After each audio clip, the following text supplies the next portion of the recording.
사도신경으로 신앙을 고백합니다.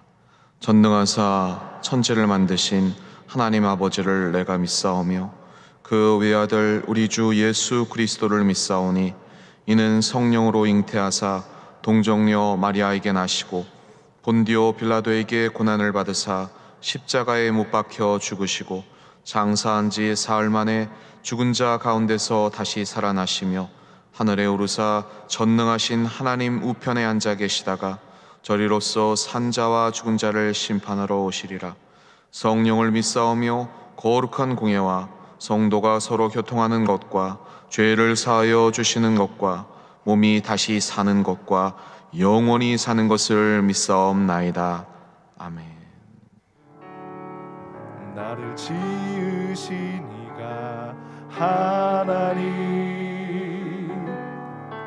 나를 부르신 이가 하나님, 나를 보내신 이도 하나님, 나의 나 된 것은 나 하나님 은혜라. 나의 달려갈 길 다 가도록 나의 마지막 호흡 다하도록 나도 그 십자가 품게 하시니 나의 나 된 것은 나 하나님 은혜라. 한량없는 은혜, 갚을 길 없는 은혜, 내 삶을 애워 사는 하나님의 은혜, 나 주저함 없이 그 땅을 밟음도 나를 붙드시는 하나님의 은혜, 나를 지으신 이가 하나님, 나를 지으신 이가 하나님, 나를 부르신 이가 하나님, 나를 보내신 이도 하나님, 나의 나 된 것은 다 하나님 은혜라. 나의 달려갈 길 다 가도록 나의 마지막 호흡 다하도록 나도 그 십자가 품게 하시니 나의 나 된 것은 다 하나님 은혜라. 한량없는 은혜, 한량없는 은혜, 갚을 길 없는 은혜, 내 삶을 애워 사는 하나님의 은혜, 나 주저함 없이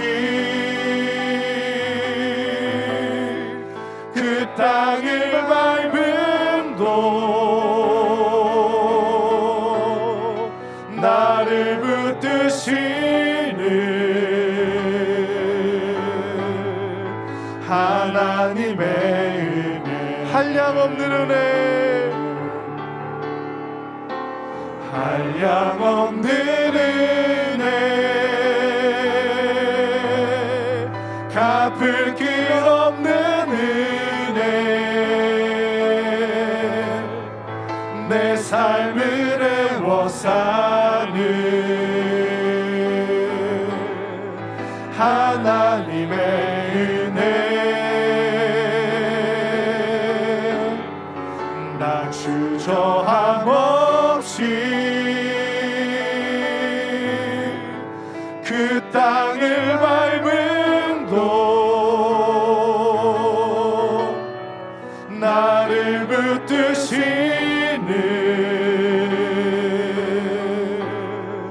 하나님의 은혜 내가 믿고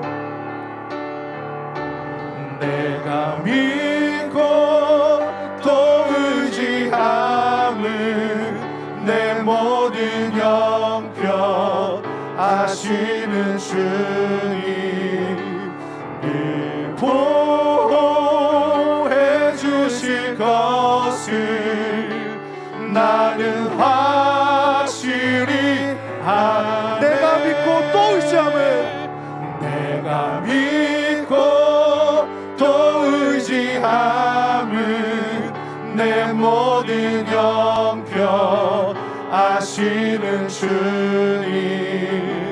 늘 보호해 주실 것을 나는 확실히 아네.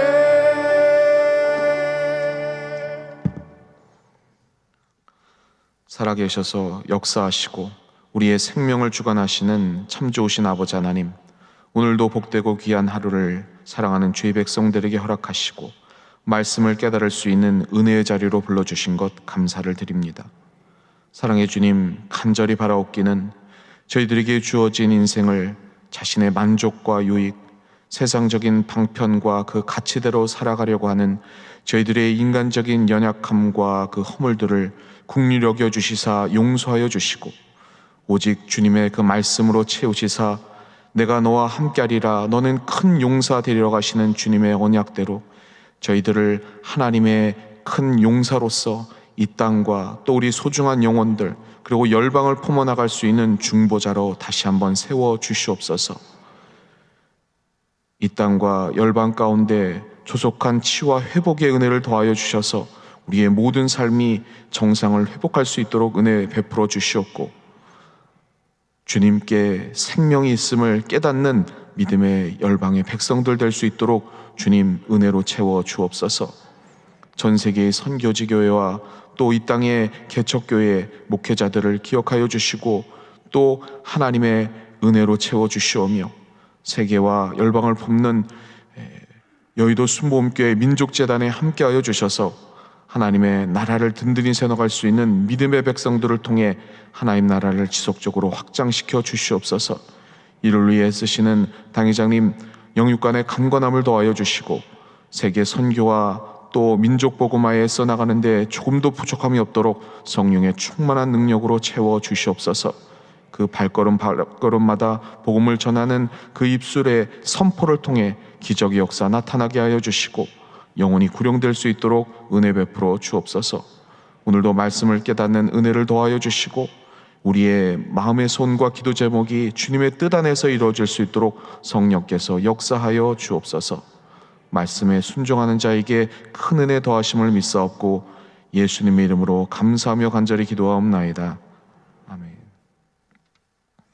오늘 함께 은혜 나누실 말씀은 열왕기상 9장 1절에서부터 9절까지 말씀입니다. 열왕기상 9장 1절에서 9절 말씀, 본문이 길지만 집중해서 같이 한마음으로 말씀을 봉독해 올리겠습니다.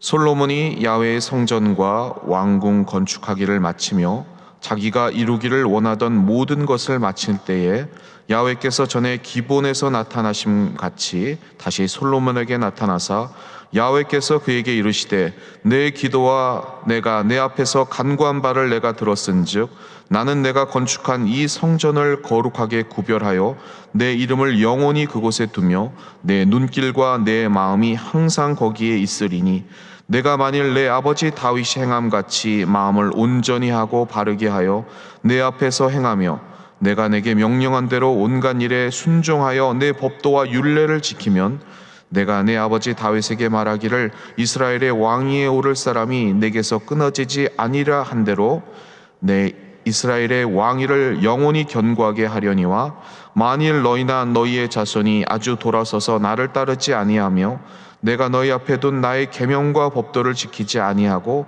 가서 다른 신을 섬겨 그것을 경배하면 내가 이스라엘을 내가 그들에게 준 땅에서 끊어버릴 것이요 내 이름을 위하여 내가 거룩하게 구별한 이 성전이라도 내 앞에서 던져버리리니 이스라엘은 모든 민족 가운데서 속담거리와 이야기거리가 될 것이며 이 성전이 높을지라도 지나가는 자마다 놀라며 비웃어 이르되 야훼께서 무슨 까닭으로 이 땅과 이 성전에 이같이 행하셨는고 하면 대답하기를 그들이 그들의 주상들을 애굽 땅에서 인도하여 내신 그들의 하나님 야훼를 버리고 다른 신을 따라가서 그를 경배하며 섬김으로 야훼께서 이 모든 재앙을 그들에게 내리심이라 하리라 하셨더라.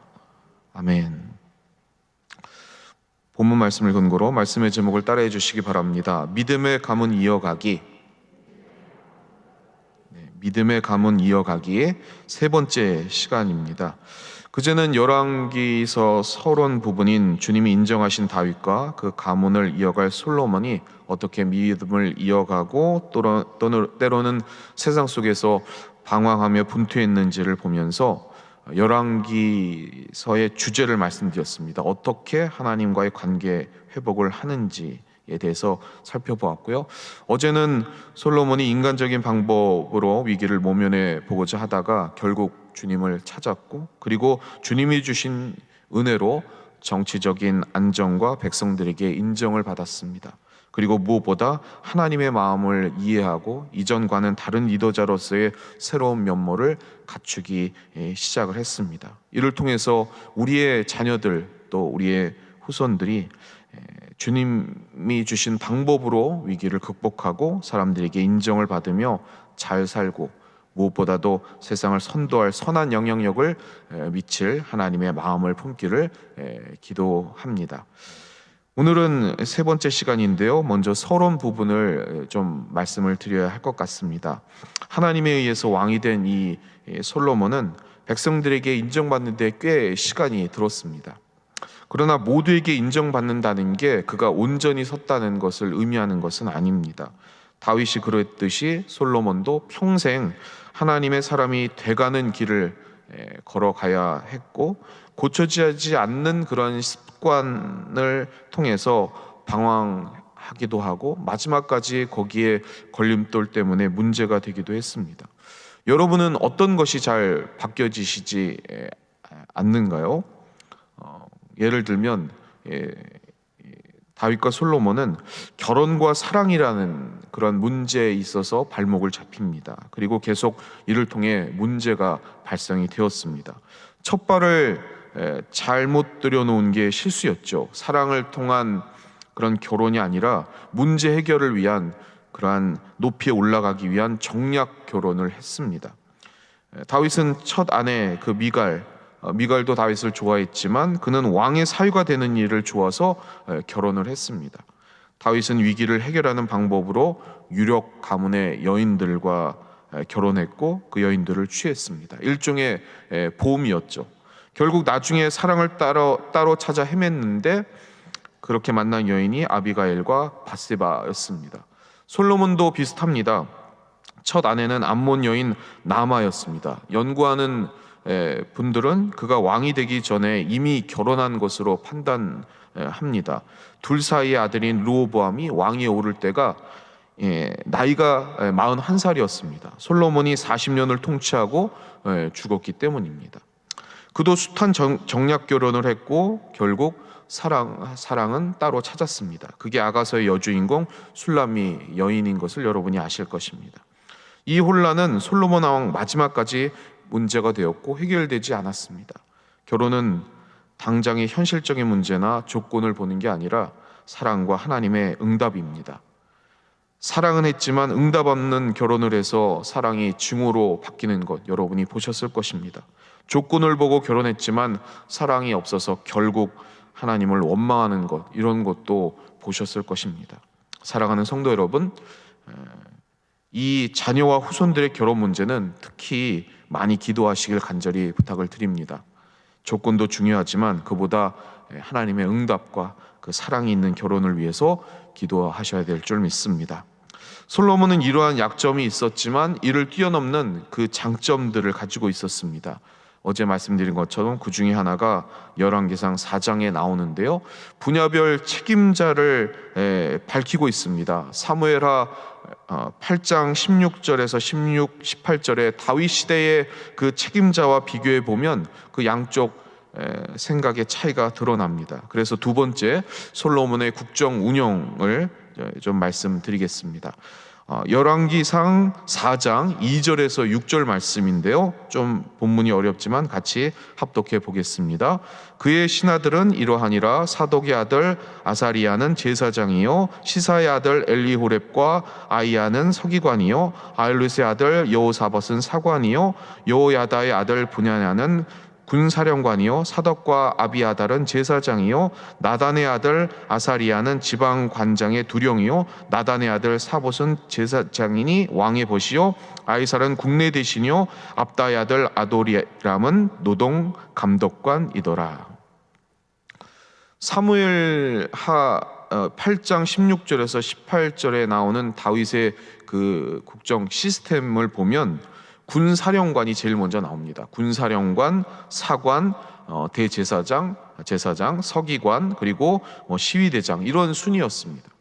당시에는 계속 전쟁이 있었기 때문에 군사령관이 먼저였고, 그 다음이 자신에게 필요한 조언자였고, 그리고 하나님의 뜻을 묻는 대제사장이 세 번째였습니다.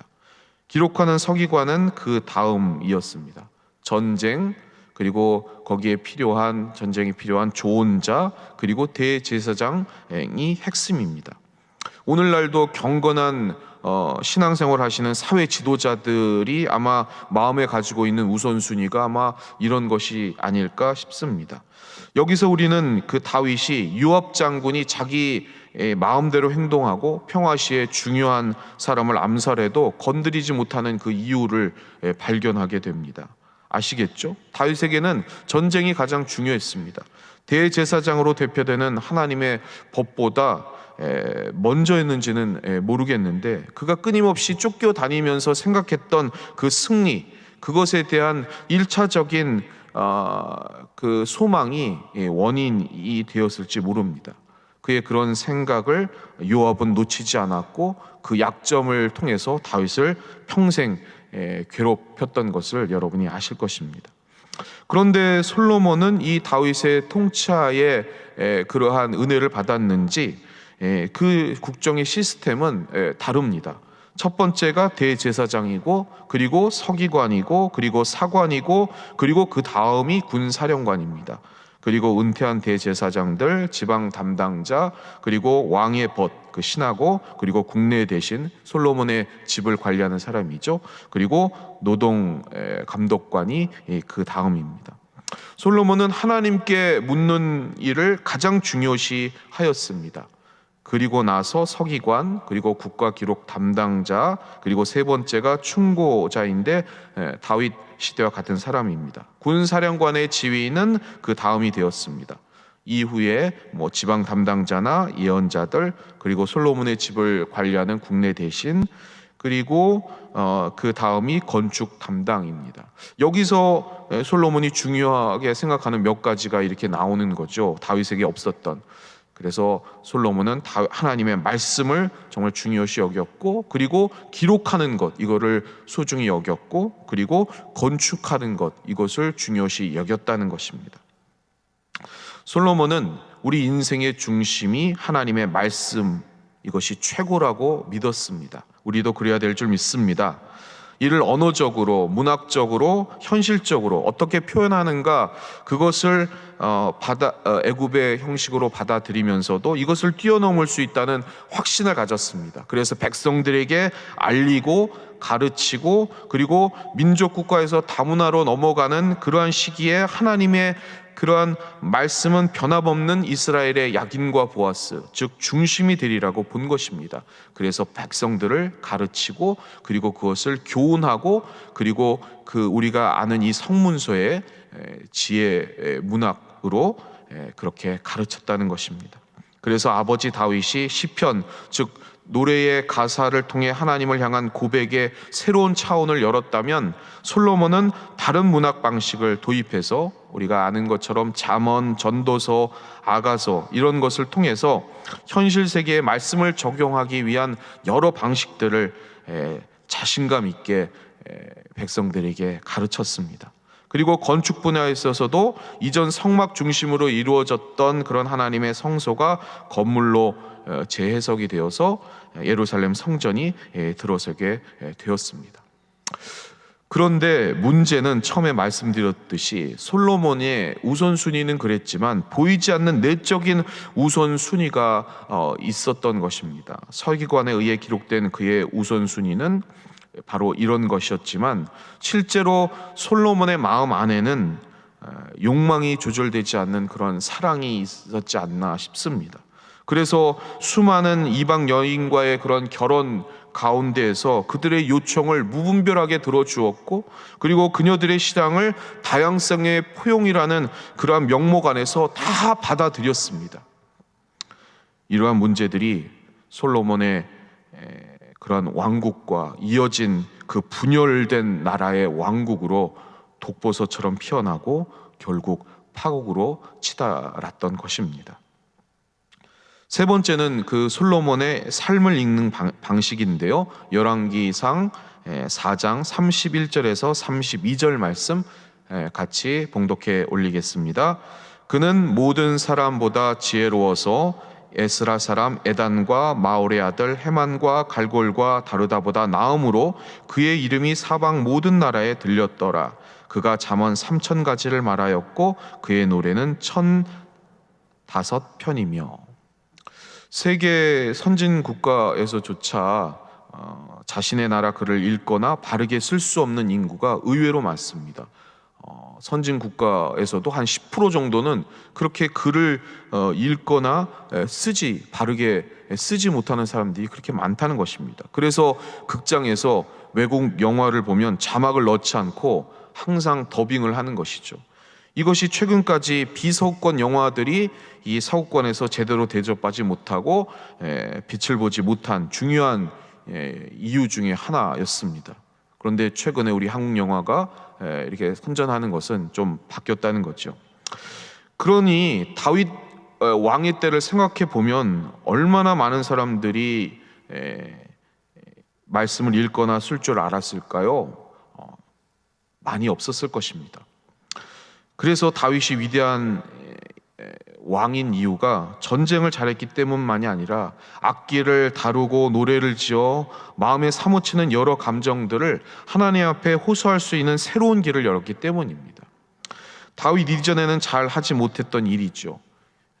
이를 통해서 영적으로 문맹이었던 백성들은 하나님께 아뢰고 찬양하며 나아갈 수 있는 그런 새로운 길을 얻게 되었습니다. 근데 그의 아들 솔로몬은 여기에 한 발 더 나아갑니다. 모세 오경과 같은 성경책들은 출애굽처럼 고난 가운데 임하신 하나님의 응답과 역사를 기록한 그러한 책이며 법전입니다. 이에 비해서 다윗에 의해 활짝 열린 찬양의 세계는 하나님을 향한 신앙 고백이었고, 이제 솔로몬부터 열리기 시작하는 잠언, 전도서의 내용은 삶에 벌어지는 여러 가지 그러한 일들에 대한 이성적이고 지혜지적인 그런 관찰들을 기록을 했습니다. 이 연구의 끝에 하나님의 말씀이 정말 옳다는 것을 알게 된다는 것, 이러한 것들을 백성들에게, 그리고 왕정 이전에 없었던 궁전과 공무원들의 생활에 필요한 그 지혜부터 학교 안에서 스승과 제자, 부모와 자녀 사이의 훈계, 이것이 잠언 아니겠습니까? 자연의 탐구 이런 것까지도 다 포함해서 솔로몬은 백성들을 가르치고 하나님을 소개하고 그리고 그들을 교육했다는 것입니다. 그가 지은 잠언이 3,000, 노래가 1,005이라는 표현은 그 숫자만이 아니라 연구했을 때까지 다 연구하고 탐구해서 하나님의 살아계심을 증명했다는 것입니다.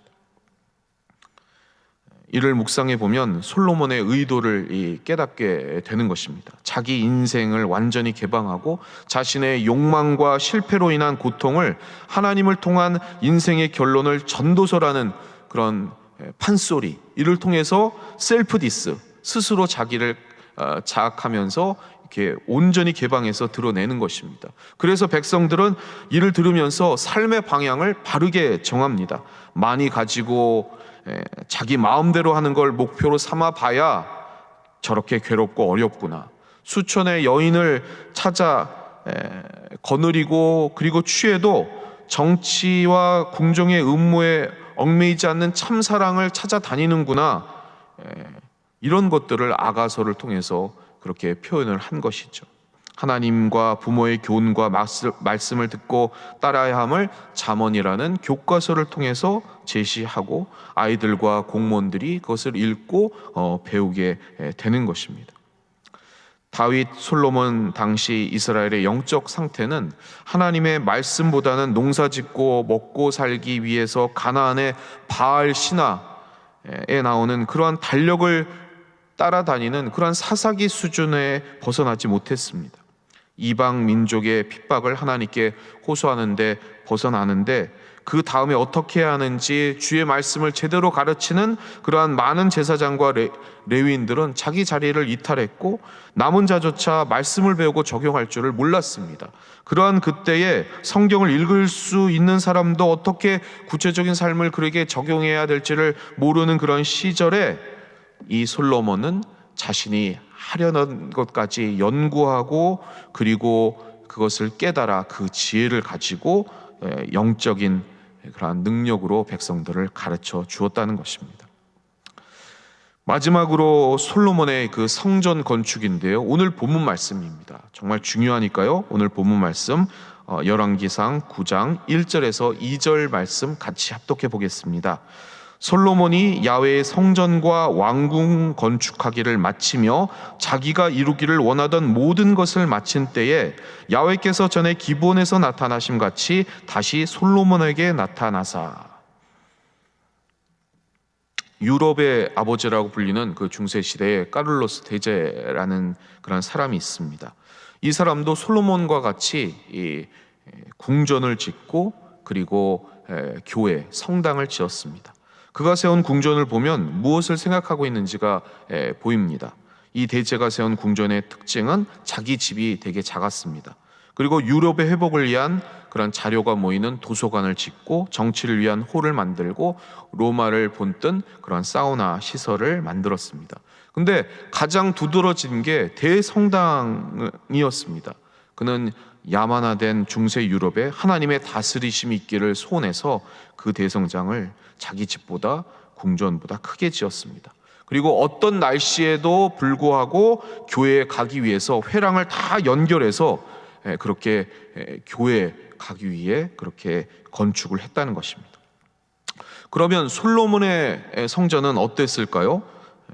성경에 보면 그는 성전을 7년에 그리고 자기 궁궐을 13년 이렇게 동안 지은 것으로 나옵니다. 궁전이 아마 3배에서 4배 컸을 것으로 생각됩니다. 어떤 분들은 솔로몬의 가족과 재판장 그런 것들이 있기 때문에 궁궐이 클 수밖에 없었다라고 솔로몬을 두둔하는 학자도 있고, 또 어떤 학자들은 온 이스라엘이 모이는 성전이 애굽 공주를 위해 따로 지은 궁전보다도 작다는 게 이해가 안 간다, 이렇게 말하는 학자도 있습니다. 솔로몬은 사사기의 미가처럼 성전을 자기 가문을 위한 집의 부속 건물로서 개인 기도처로 여겼던 걸까요? 아니면 우리가 배운 대로 마음을 다해 주님을 섬기기 위해 지은 것일까요? 사실 이는 솔로몬이 아닌 저희 자신들에게 물어봐야 할 질문입니다. 우리 인생의 플랜 안에서 하나님은 누구십니까? 그 안에서 하나님의 위치는 어디입니까? 솔로몬이 정말 하나님을 잘 섬기는 것일까? 아니면 자기 집보다 교회를 크게 지은 카를로스 대제가 더 믿음이 나은 걸까? 이러한 질문을 하기보다 하나님과 견고한 만남이 정말 우리 안에 있을까? 오늘 뒤돌아보시기를 바랍니다. 그런데 오늘 본문에 따르면 솔로몬이 성전과 궁전 그리고 자기가 하기 원하던 모든 것을 마친 후에 하나님이 그에게 나타나셨다 이렇게 말합니다. 즉 성전 건축 7년 후가 아니라 궁궐 건축 13년 후에 나타나셨다는 것입니다. 성전 건축 7년을 마치고 궁전도 13년간 지어 완성한 후에야 비로소 성전 입당 예배를 드린 것인지, 아니면 성전 건축 7년을 마치고 예배 드렸는데 13년 후 궁전이 완성되었을 때 하나님이 나타나신지는 정확히 알 수는 없습니다. 하여간 성경 저자는 지금 강조하고 있는 게 뭐냐면, 오늘 본문 말씀 9장 1절에 솔로몬이 자기가 이루기를 원하던 모든 것을 마친 때, 즉 성전과 궁전과 그 밖의 모든 건축에 대해서 성경은 하나님이 원하시는 것을 한 게 아니라 솔로몬이 원하던 것을 마쳤다고 표현합니다. 여기서 우리는 이 본문이 무엇을 뜻하는지 이해하게 됩니다. 사람이 원래 자기가 원하던 것을 다 모두 이룬 다음에 마치면 어떻게 됐죠? 죽습니다. 오늘 본문은 자기가 원하는 것을 모두 이룬 한 인간에 대한 하나님의 메시지를 다루고 있는 것입니다. 여러분과 저에게 다가올 일입니다. 그것이 심판이건 축복이건. 그런데 솔로몬을 위해서는 모든 것을 이룬 다음에는 죽어서 그것을 알게 되는데 미리 알려주시는 겁니다. 내용에 있어서 본질적으로 최후의 심판과 다르지 않는 이 내용입니다.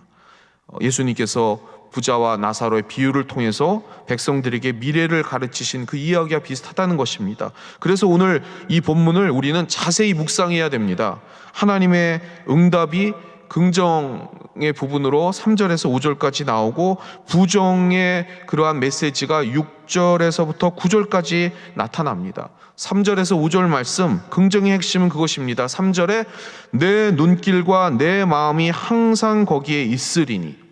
사실 솔로몬 성전은 불완전합니다. 만든 사람의 그런 의도가 순수해 보이지 않는 그런 것들이 좀 섞여 있습니다. 그럼에도 불구하고 하나님은 이전에 주님이 뜻과 설계에 따라 지었던 그 성막의 기능을 솔로몬 성전이 대신하는 것에 대해서 인정하시고 이를 거룩하게 구별하시겠다고 이야기하시는 것입니다.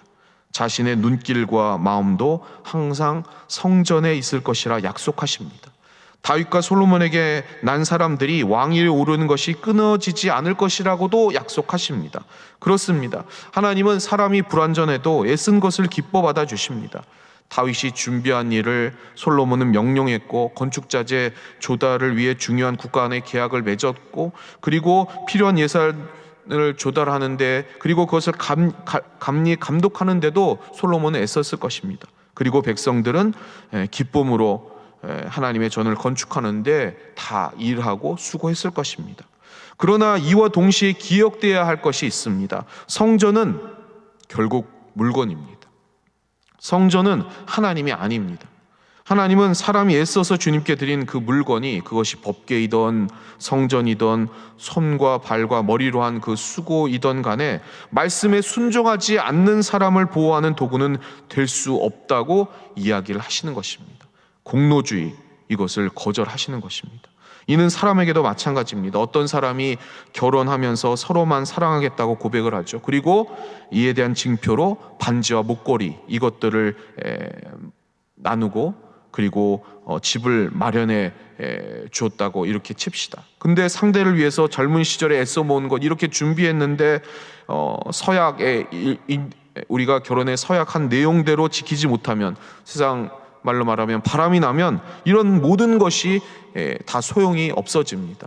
왜 그렇게 깨집니까? 상대를 그렇게 사랑한다고 말하면서도 여러 가지가 안 맞으면, 느껴지면 결국은 자기 마음에서 들려오는 그러한 다른 목소리를 듣고 움직이기 때문입니다. 자기 마음을 상대보다 더 사랑한 거죠. 하나님을 향한 일도 마찬가지입니다. 역사가 오랜 유럽 교회에 가면 무덤들이 많이 있습니다. 거기에 교회에 헌신하는 사람들, 그러한 석판들, 그런 것들이 있는 것을 여러분이 보셨을 것입니다. 그러한 기록들이 하나님 앞에 서면 다 보증이 될 수 있습니까? 아닙니다. 하나님은 그들에게 물어보실 것입니다. 저렇게 교회에 충성하던 것을 가상히 여긴다만 평소에 내 삶을 한번 같이 보자. 내가 이루고자 하는 모든 것을 다 마쳤느냐, 아니면 내가 원하는 것을 마쳤느냐, 내가 하라는 것을 제대로 한 것이 있느냐, 아니면 네가 원하는 것을 했느냐, 그렇게 하나님이 물어보신다는 것입니다. 그것이 성전이건 시스템이건 무엇이건 간에 내 자신을 위해서 내 생각대로 했다면 그것들을 나는 다 던져버리고 웃음거리로 만들어 버릴 것이다. 이것이 하나님의 메시지라는 것입니다. 그게 열왕기상 9장 6절 말씀입니다. 우리 같이 소중한 말씀 같이 합독해 보겠습니다. 만일 너희나 너희의 자손이 아주 돌아서서 나를 따르지 아니하며 내가 너희 앞에 둔 나의 계명과 법도를 지키지 아니하고 가서 다른 신을 섬겨 그것을 경배하면, 다른 신, 여러분이 잘 아시는 것처럼 이 다른 신은 하나님의 말씀과 다른 발전된 종교학에서 배운 우리의 마음입니다. 다른 신들, 우리의 마음이죠. 하나님의 메시지가 아니라 우리의 마음대로 행하는 그러한 다른 신들을 섬기면 어떻게 되는지 하나님께서 말씀하고 경고하십니다. 그것이 열왕기상 9장 7절 말씀입니다. 같이 합독해 보겠습니다. 내가 이스라엘을 내가 그들에게 준 땅에서 끊어버릴 것이요 내 이름을 위하여 내가 거룩하게 구별한 이 성전이라도 내 앞에서 던져버리리니 이스라엘은 모든 민족 가운데서 속담거리와 이야기거리가 될 것이며.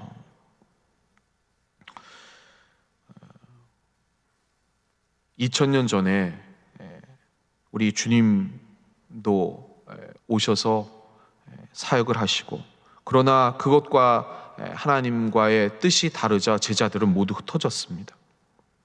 하나님은 솔로몬에게 꿈에서 말씀을 하십니다.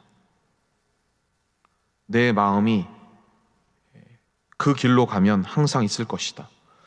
그 좁은 길을 걸어가면 내가 너를 영원히 붙들어 줄 것이다.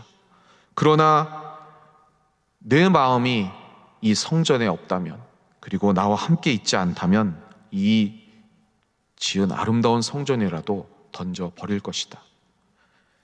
우리의 가정과 특별히 우리의 가문들이 하나님 말씀 앞에 순종하시길 바랍니다. 오늘 말씀에서도 나온 것 같이 그 명령, 그 계명, 그 규례를 따르면 영원히 길리라, 영원히 내가 너와 함께하리라 하신 이 언약이 우리의 가정, 우리의 믿음의 가문에 일어나야 될 줄 믿습니다. 순복음의 신앙 명문 가정들 다 되시길 바라고, 자녀와 후손들을 위해 하나님 명령대로 살아가기 위해 중보해 나가시는 여러분 되시기를 주님의 이름으로 축원합니다.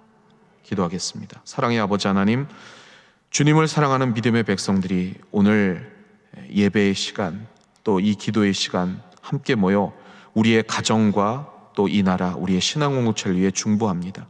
하나님 말씀 앞에 서는 것, 이것이 단순한 진리이자 분명한 진리인데도 불구하고 우리의 뜻과 또 우리의 생각, 그리고 세상 가치를 따랐던 저희들의 어리석음을 주님 용서하여 주시고, 오늘 성령께서 주신 깨달음을 통해 말씀을 지켜 행함으로 말미암는 이러한 언약된, 약속된 축복을 누려나가는 우리 신앙의 명문 가정들 다 되게 하여 주옵소서. 그러한 우리의 자녀들, 우리의 후손들 되게 하여 주시옵소서. 오늘도 빈손 들고 나오지 아니하고 예물 드린 손길 기억하여 주시고 물질에 핍절하지 않도록 넉넉히 채워 주시옵소서. 예수님의 이름으로 감사하며 간절히 기도합나이다. 아멘. 하늘에 계신 우리 아버지여, 이름이 거룩히 여김을 받으시오며 나라가 임하시오며 뜻이 하늘에서 이루어진 것 같이 땅에서도 이루어지이다. 오늘 우리에게 일용할 양식을 주시옵고 우리가 우리에게 죄 지은 자를 사하여 준 것 같이 우리 죄를 사하여 주시옵고 우리를 시험에 들게 하지 마시옵고 다만 악에서 구하시옵소서. 나라와 권세와 영광이 아버지께 영원히 있사옵나이다. 아멘. 할렐루야. 우리 예배를 받으신 하나님께 영광의 박수 올려드리겠습니다. 이제 말씀을 받았기에 통성으로 기도하는 시간입니다. 결단의 시간입니다.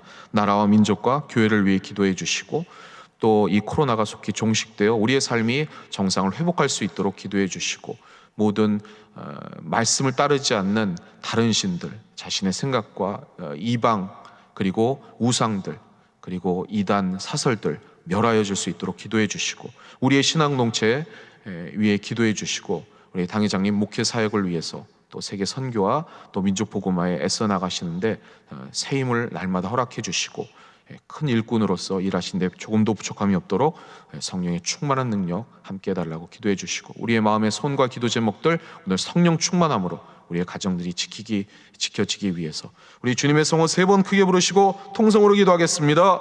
주여, 주여, 주여.